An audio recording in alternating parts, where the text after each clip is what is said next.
Mamma mia! Salut les amis et bienvenue dans cette nouvelle vidéo des Teachers du Net. Alors dans cette vidéo, on va voir qu'une méthode peut s'appeler elle-même. Je vous avais dit qu'une méthode pouvait appeler une autre méthode, mais ce que je ne vous ai pas dit, c'est qu'une méthode pouvait s'appeler elle-même.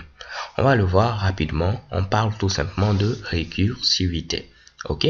Donc lorsqu'une méthode s'appelle elle-même, on parle tout simplement de récursivité.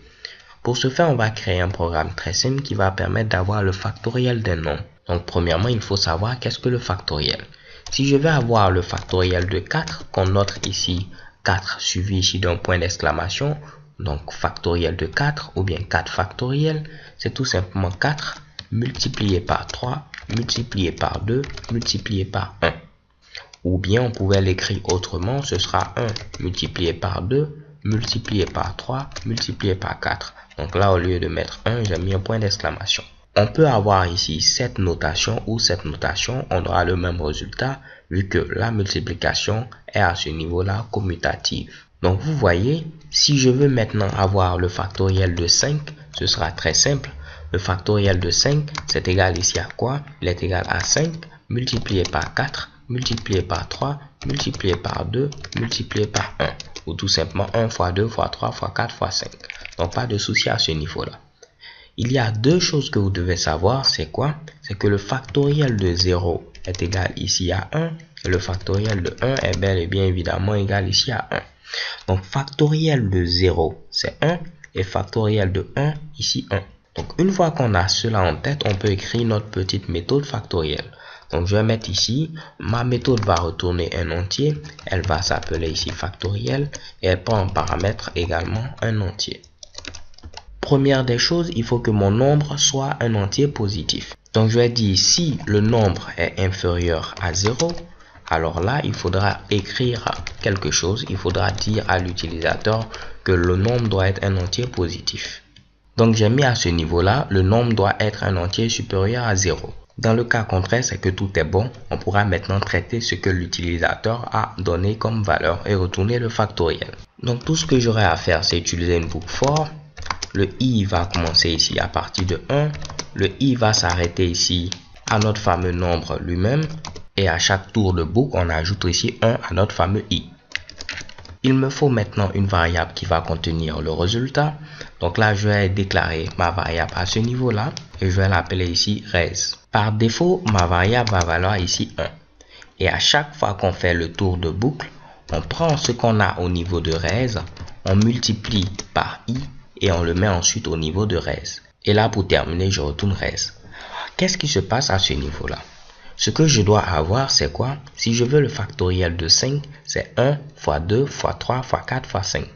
Donc je dis, on commence à partir ici de 1.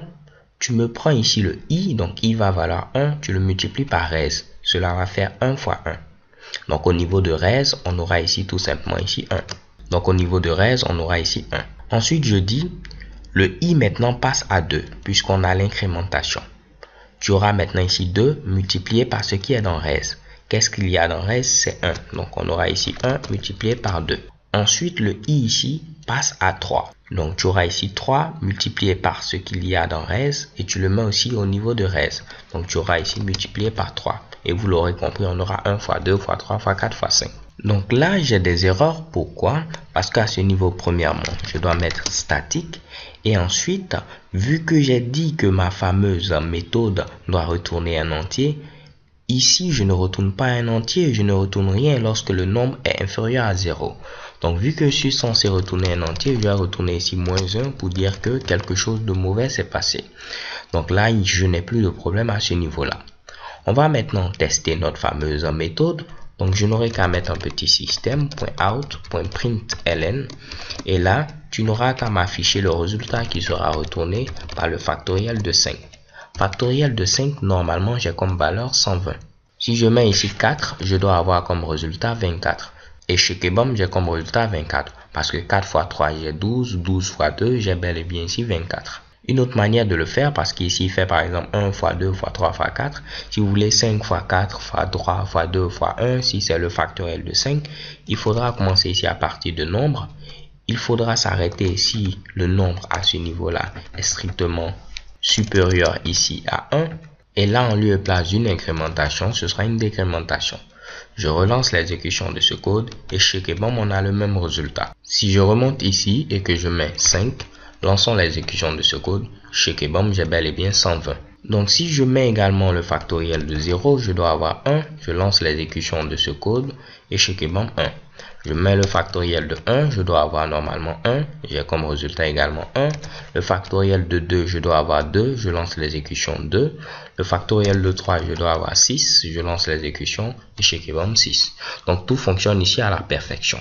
Ce que je vais vous montrer dans la vidéo suivante, c'est comment utiliser la récursivité pour pouvoir avoir un code qui est beaucoup plus clair. So thank you guys for watching. Don't forget to subscribe and have a nice day. Peace.